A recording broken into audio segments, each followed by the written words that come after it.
Government junior కాలేజీలో drawing టీచర్గా చేసి 1991లో పదవి విరమణ చేశారు. వీరి తండ్రి పాపయ్య రాజు గారు. వారి పిల్లలందరూ కూడా చక్కటి పొజిషన్లో ఉన్నారంటే కారణం ఏమిటంటే, ఒక రకంగా చెప్పాలంటే వీళ్ళ వంశం గురించి మనం కొంత ప్రస్తావించాలి. రామకృష్ణరాజు గారి తండ్రి పాపయ్య రాజు గారు ఆయన కాలేజీ రోజుల్లో ఉండగానే గాంధీ గారు ఇచ్చిన పిలుపు మేరకు ప్రభావితమై దేశ స్వాతంత్రోద్యమంలో పాల్పంచుకున్నారు. అదే స్పృహతో పెరిగిన రామకృష్ణరాజు గారు కూడా చక్కగా సామాజిక సేవ చేస్తూ ఒక పక్క ప్రభుత్వ ఉద్యోగ తన బాధ్యతలు సక్రమంగా నిర్వహిస్తూ 91లో రిటైర్ అయ్యారు.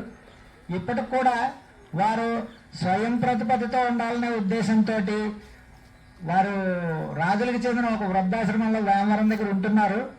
అయినా కానీ తన తోటి వారు ఎవరైనా ఇబ్బందుల్లో ఉంటే ఆయన ముందుకు వచ్చి వారికి సాయం చేస్తుంటారు. ఆర్థికంగాను సామాజికంగాను ఇతరత్ర చిన్న చితగా ఏమైనా ఇబ్బందులు ఫేస్ చేస్తున్న వృద్ధులందరికీ ఆయన సహకారంగా నిలబడాలని అక్కడ ఉంటున్నారు. వారి నలుగురు పుత్రులు కూడా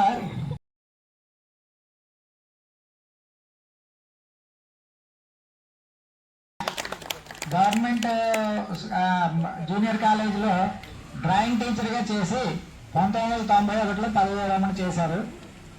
వీరి తండ్రి పాపయ్య రాజు గారు.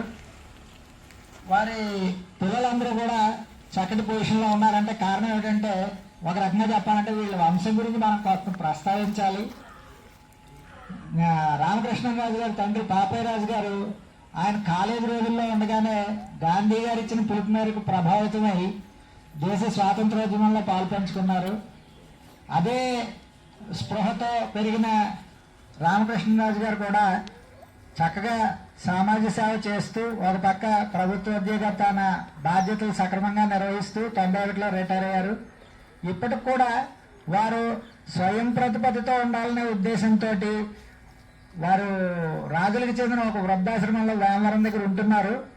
అయినా కానీ తన తోటి వారు ఎవరైనా ఇబ్బందుల్లో ఉంటే ఆయన ముందుకు వచ్చి వారికి సాయం చేస్తుంటారు. ఆర్థికంగాను సామాజికంగాను ఇతరత్ర చిన్న చితగా ఏమైనా ఇబ్బందులు ఫేస్ చేస్తున్న వృద్ధులందరికీ ఆయన సహకారంగా నిలబడాలని అక్కడ ఉంటున్నారు. వారి నలుగురు పుత్రులు కూడా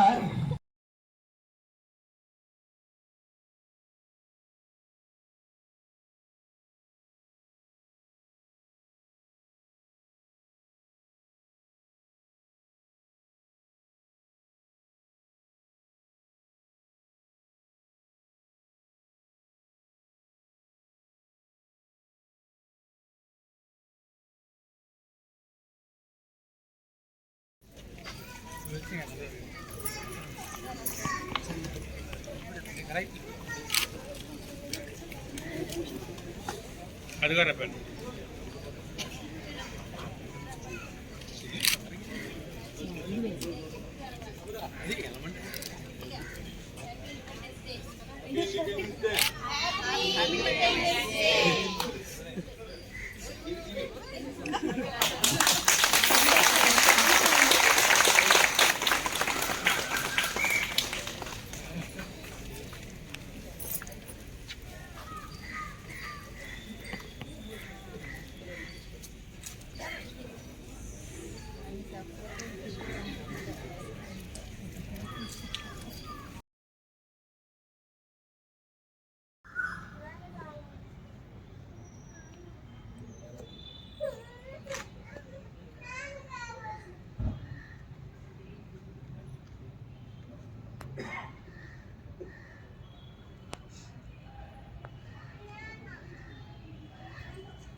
What do you just